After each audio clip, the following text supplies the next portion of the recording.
আরব দেশগুলো ভারতকে হুমকি দেওয়ার চেষ্টা করে। তেল নিয়ে বেশি লাফালাফি করা মানুষদেরই তেল বার করে দেয় ভারত।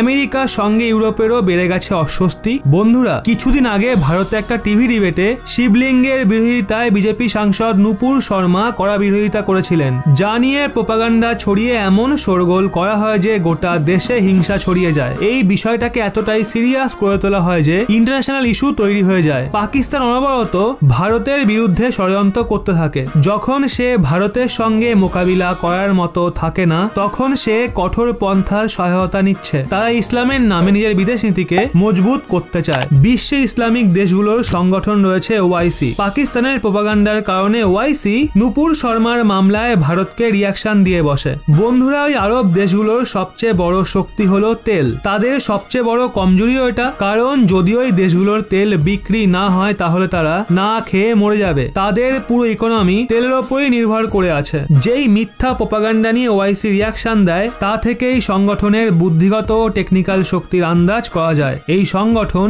এডিটেড ভিডিওকে ভেরিফাই করার প্রয়োজন মনে করে না, আর এই ধরনের বিষয়ে নিজের বাণিজ্য ও বিদেশ নীতিরও পরোয়া করে না। গলফ দেশগুলোর এমন ক্রিয়াকলাপের জন্য প্রধানমন্ত্রী মোদীর মাথায় হাত পড়ে যায়। উনি খোলামেলা বলেন, এখন ভারতের লক্ষ্য নিজের তেল ব্যবহারকে কম করা, তবে তার আগে আরব দেশগুলোর থেকে তেল আমদানি কম করতে হবে। আর প্রধানমন্ত্রীর এই কথা শুধু বলাতেই সীমিত থাকে না। দ্রুত ভারত আরব দেশগুলোর থেকে আমদানিকে অনেক কম করে সমস্ত তেল রাশিয়ার থেকে আমদানি করা শুরু করে। রাশিয়ার ওপর এই সময় আমেরিকা ব্যান লাগিয়ে রেখেছে। এমন সময় রাশিয়ার রপ্তানি বন্ধ হওয়ার কারণে রাশিয়াকে আর্থিক সংকটের সামনা করতে হচ্ছে। কিন্তু যখন ভারত রাশিয়ার থেকে তেল কেনা শুরু করে, তখন রাশিয়া ওই সময় অনেকটা স্বস্তি পায়। রাশিয়া তেলের ওপর ভারতকে বাম্পার ছাড় দেয়। এর জন্য ভারত তার দ্রব্যমূল্য বৃদ্ধিকে কন্ট্রোল করতে সহায়তা পায়। পশ্চিমী দেশগুলো ভারতের এই পদক্ষেপের জন্য জ্বলে পুড়ে শেষ হয়ে যাচ্ছিল, কিন্তু ভারতের এই স্পষ্ট রূপের কারণে ভারতের বিরুদ্ধে কেউ কিছু বলতে পারছিল না। কিন্তু একবার ভারত পুনরায় পশ্চিমী দেশগুলোকে ধাক্কা দিয়ে দিয়েছে।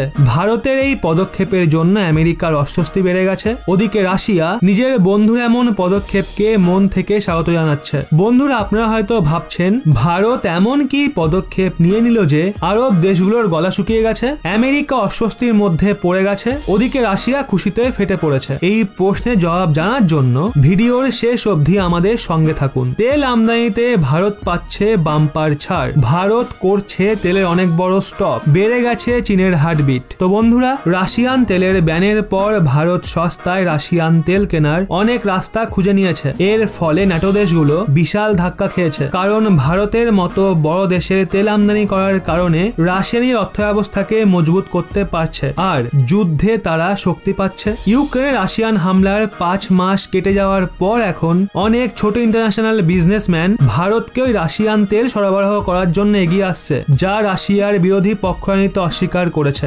ব্লুমবার্গের রিপোর্ট অনুযায়ী ভারতের সরকারি রিফাইনারি যেমন ইন্ডিয়ান অয়েল কর্পোরেশন ছোট এবং কম শাখা সম্পন্ন ব্যবসায়ীদের থেকে তেল কেনার জন্য তৈরি হচ্ছে। প্রশ্ন এটা ওঠে, ভারত সোজা রাশিয়ার থেকে তেল না কিনে ছোট ব্যবসায়ীদের ওপর ভরসা কেন করছে? এর ফলে তাদের কি লাভ হবে? রাশিয়ার থেকে সরাসরি তেল কিনলে কোন কোন সমস্যার সম্মুখীন হতে হবে? তো বন্ধুরা, ছোট ব্যবসায়ীদের সঙ্গে কাজ করা সহজ হয়। আধিকারিকদের মতে রাশিয়ান উৎপাদকের সঙ্গে কাজ করার জায়গায় ওই ব্যবসায়ীদের সঙ্গে কাজ করা বেশি সহজ, কারণ এতে বিউরোক্রেসি কম হয়, যা ডিলের গতিকে বাড়িয়ে দেয়। আপাতত ওয়েলবেড এবং মনফর্টের মতো কোম্পানিগুলো ভারতীয় ক্রেতাদের রাশিয়ান তেল বিক্রি করছে, আর তারা এভারেস্ট এনার্জি ও কোরাল এনার্জির মতো ট্রেডার্সদের নির্দেশে চলছে। সুইজারল্যান্ড, দুবাই ও সিঙ্গাপুরে এই কোম্পানিগুলো অফিস রয়েছে। এই ট্রেডিং কোম্পানিগুলো অনেকবার মধ্যস্থতার ভূমিকাতেও কাজ করে, যার জন্য ক্রেতা ও বিক্রেতাদের মাঝে যে কমতি রয়েছে সেটাকে পূরণ করা যায়। কিছু কোম্পানি